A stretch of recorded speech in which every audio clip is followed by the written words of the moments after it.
Hello guys, जैसा कि आप सभी जानते हैं हमारा steno for all YouTube channel है। ये डिक्टेशन लाइव हो रही है, संपादकीय है। और आज 15 तारीख है, 15 मई। आप हमारी वेबसाइट देख सकते हैं, www.stenoforall.com है। आप जब भी अपने गूगल पर जाकर टाइप करेंगे और उसका जो डिक्टेशन है उसको हम ऑटो फैसिलिटी दे रहे हैं, ऑटो टाइपिंग फैसिलिटी दे रहे हैं। प्राइस में आप देख सकते हैं, प्राइस में किस प्लान के अंतर्गत ये है मैं आपको बता देना चाहता हूँ पूरा। आप यहाँ देख रहे हैं, सबसे लास्ट में आपका है घर पर रहें, सुरक्षित रहें, कोविड की तीसरी लहर से बचें। 15 से लेके 500 तक का ये प्लान है। 15 से रुपए से लेके, अगर आपको लगता है 15 रुपये इसका ठीक है प्राइस, तो 15 या फिर इससे अधिक आप पे कर सकते हैं। 500 तक आप कोई भी अमाउंट पे कर सकते हैं। प्रतिदिन आपको यहाँ पर एक डिक्टेशन मिलती है 80 शब्द प्रति मिनट की गति पर, जिसमें स्वतः मूल्यांकन की सुविधा आपको दी जाती है।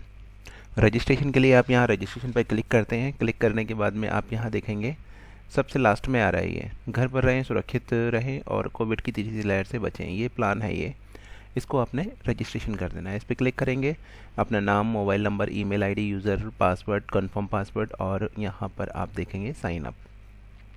साइन अप करने के बाद में आपको हमें कॉल करना है। हमारा व्हाट्सअप नंबर दिया है, यहाँ पर आप देख सकते हैं। कॉन्टैक्ट अस में जाके व्हाट्सअप नंबर दिया है, टेलीग्राम दिया है, सब कुछ दिया हुआ है। आप मेल कर सकते हैं और हमें बता सकते हैं कि सर आपकी हमने इस नंबर से, इस नाम से एक रजिस्ट्रेशन किया है। रजिस्ट्रेशन के पश्चात आपकी आईडी एक्टिवेट कर दी जाती है और आप उसको 1 महीने तक यूज़ कर सकते हैं। साथ ही आपको यहाँ पर सुविधा मिलती है स्टडी मटेरियल। स्टडी मटेरियल में आप देख सकते हैं, स्टडी मटेरियल जब तक लॉगिन नहीं करेंगे तब तक हम नहीं देख पाएंगे। तो स्टडी मटेरियल में आपको daily GK GS, one liner और इंग्लिश के कुछ एंटोनिम, सिनोनिम और इस तरह से 10 शब्द आपको मिलते हैं। तो अगर मैं समझता हूँ, अगर आप 1 महीने तैयारी भी करते हैं तो एसएससी का पेपर आप आराम से निकाल सकते हैं। जॉब्स यहाँ देखेंगे, स्टेनो से रिलेटेड जॉब आपको यहाँ पे मिलती हैं। तो इस तरह से आपको एक ही पोर्टल पर बहुत सारी चीज़ें दी जा रही हैं। चलिए बढ़ते हैं अपनी डिक्टेशन की ओर। सभी तैयार रहें, रेडी।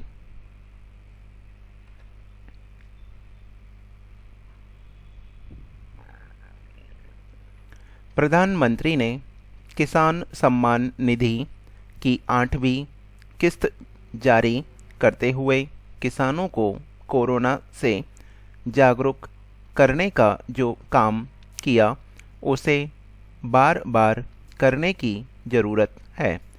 भले ही कोई अदालत मोबाइल फ़ोन की कॉलर ट्यून पर आपत्ति क्यों ना जताए, ऐसी आपत्तियों को दरकिनार करते हुए केंद्र सरकार के साथ साथ राज्य सरकारों और उनके जिला प्रशासन को गांव वालों को लगातार यह बताना होगा कि वे कोरोना संक्रमण से बचने के लिए क्या करें। उन्हें यह भी बताना होगा कि यदि संक्रमित हो जाएं तो फिर क्या सावधानियां बरतने की ज़रूरत है, क्योंकि यह एक हकीकत है कि कोरोना गांवों में भी फैल गया है और कहीं कहीं वह ग्रामीणों की जान भी ले रहा है। बेहतर हो कि स्थानीय प्रशासन के साथ खुद ग्रामीण भी कोरोना से बचे रहने के लिए कमर कसें और अपने लोगों को यह संदेश पहुंचाएं कि इस वक्त मास्क पहनने, शारीरिक दूरी का परिचय देने और खुद के साथ पास पड़ोस में साफ सफाई का ध्यान रखने की सख्त ज़रूरत है। इस ज़रूरत की पूर्ति ही कोरोना से लड़ने में सहायक बनेगी, क्योंकि ग्रामीण इलाकों में चिकित्सकों की कमी के साथ स्वास्थ्य सुविधाओं का भी अभाव है। इसलिए गांव वालों को कहीं अधिक सतर्कता बरतनी होगी। सतर्कता का स्तर बढ़ाने का संदेश इसलिए बार बार दोहराना समय की मांग है, क्योंकि अभी भी कई इलाकों में ग्रामीण इससे अनजान हैं कि कोरोना संक्रमण से कैसे बचा जा सकता है। ग्रामीणों को इससे भी परिचित कराने का काम प्राथमिकता के आधार पर होना चाहिए कि पड़ोस के कस्बों में आवाजाही न्यूनतम करने के साथ यह ध्यान रखा जाए कि शहरों में रह रहे लोग कुछ दिन आइसोलेट होने के बाद ही गांव में प्रवेश करें। इसकी आवश्यकता शहरों के करीब के उन गांवों में अधिक है जो झुग्गी बस्तियों सरीखे हो गए हैं। ऐसे गांवों में न केवल आबादी सघन है बल्कि वहाँ सफाई व्यवस्था भी ठीक नहीं। वैसे तो ग्रामीण जनता पौष्टिक भोजन का महत्व समझती है, लेकिन उसे इससे भी परिचित कराया जाना चाहिए कि वह अपनी प्रतिरोधक क्षमता कैसे बढ़ाए। इस सब के अलावा ग्रामीण आबादी तक यह बात भी पहुंचनी चाहिए कि वह टीका लगवाने के लिए तैयार रहें और अपनी बारी की बेसब्री से प्रतीक्षा करें। इसकी आवश्यकता इसलिए है क्योंकि देश के विभिन्न हिस्सों से ऐसी खबरें आ रही हैं कि ग्रामीण इलाकों में टीकाकरण को लेकर विशेष उत्साह नहीं है। कुछ इसके महत्व से परिचित नहीं तो कुछ अज्ञानता, अंधविश्वास अथवा अफवाह के चलते टीका लगवाने से कतरा रहे हैं। इसकी चिंता ग्रामीण क्षेत्र के जनप्रतिनिधियों को भी करनी चाहिए कि टीके को लेकर लोगों में जो हिचक है वह टूटे। वेदों में मनुष्य जीवन को एक यज्ञ की उपमा दी गई है। जिस प्रकार भौतिक यज्ञ 4 होताओं के द्वारा संचालित किए जाते हैं, उसी प्रकार मनुष्य जीवन रूपी यज्ञ 5 इंद्रियों मन, बुद्धि एवं आत्मा द्वारा संपन्न होता है। धार्मिक यज्ञ की सामग्री जितनी शुद्ध एवं पवित्र होती है वह उतना ही कल्याणकारी परिणाम देती है।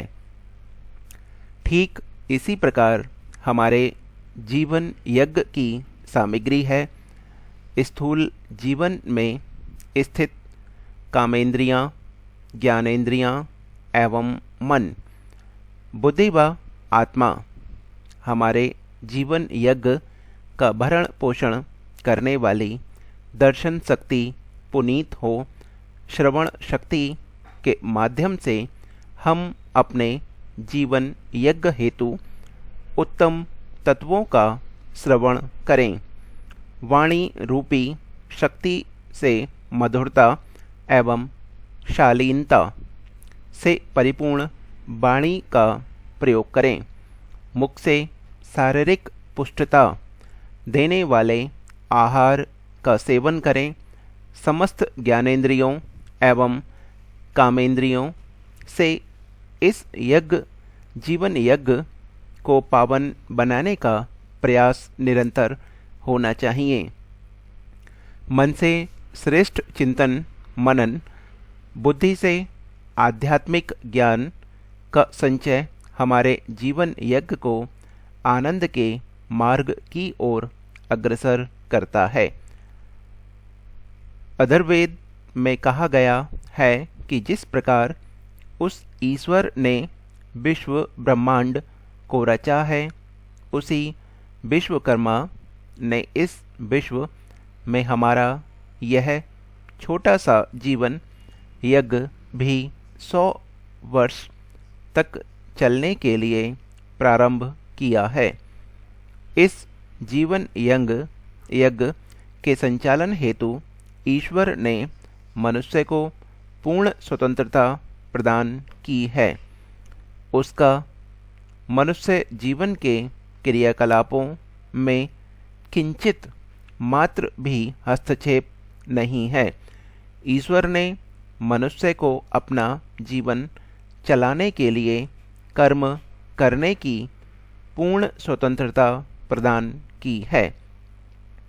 अब यह हमारे ऊपर निर्भर करता है कि हम अपने इस जीवन यज्ञ को अपने श्रेष्ठ कर्मों की हवि से कितना सुगंधित बनाते हैं। ईश्वर ने मनुष्य को विवेक रूपी हीरे से सुसज्जित करके इस जीवन यज्ञ को उत्तमता से संचालन के लिए इस धरा पर भेजा है। हमारी असावधानी से कहीं इस जीवन में अशुद्धता का समावेश ना हो सके, इसके लिए सचेत रहना चाहिए। यह हमारी डिक्टेशन समाप्त हो चुकी है। जो भी करना चाहते हैं, जिन लोगों ने प्लान लिया हुआ है वो जाकर टाइप कर सकते हैं। जिन्होंने विचार किया हुआ है तो आपकी इच्छा है।